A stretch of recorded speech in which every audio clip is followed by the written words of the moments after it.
unbelievable. Joining us now with more reaction to the chaos in Seattle, we have Louisiana Senator John Hannity is back with us. You know, Senator, I think there's simple roles of any elected official. First role is you've got to maintain order. You've got to protect the citizens in your state, the citizens in your city. The next thing you want to do is you want to protect property. Now we see what has been unfolding. Curfews, nobody listens to the curfews. They laugh at the curfews. And then we see the looting and the arson and everything in between. Now we're taking over part of a city and they do nothing still. And you get statements from the cops saying, yeah, they have our police precinct. Yeah.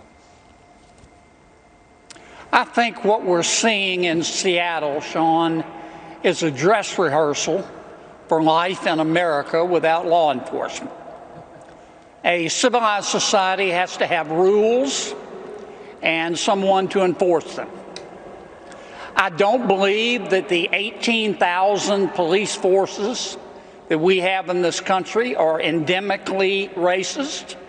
I think there are some racist cops and we need to weed them out.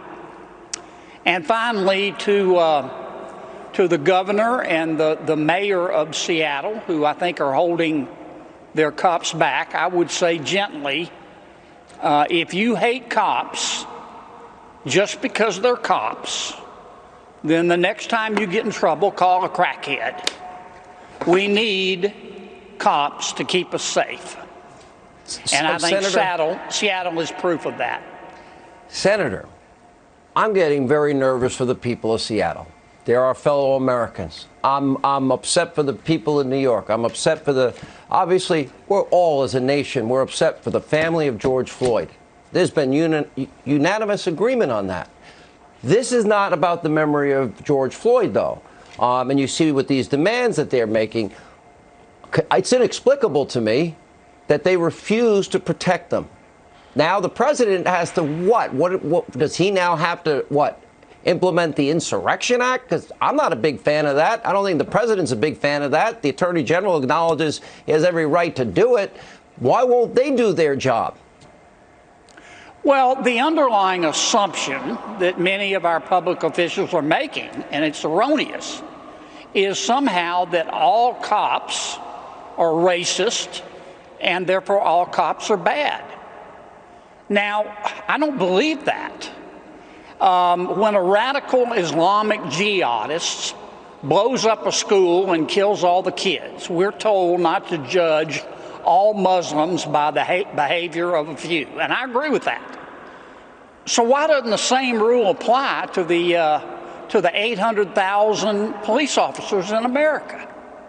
Do we have some racist cops? Yes, and we need to weed them out. But I do not believe that police forces are endemically racist in this country. Many of them are majority African American. I also, as I said, I think police officers are necessary. And hating cops just because they're cops is as bad as racial profiling. You're judging a group of people without looking at them individually. You know, I listen to you, and this is pure, old-fashioned common sense and decency. Praying for the people of Seattle, praying for the people in all these cities that have had to experience all of this turmoil. It has to stop. What you said is so basic, it's raw, and it's fundamental. And the fact that they don't do it, you know, it's inexplicable, sir.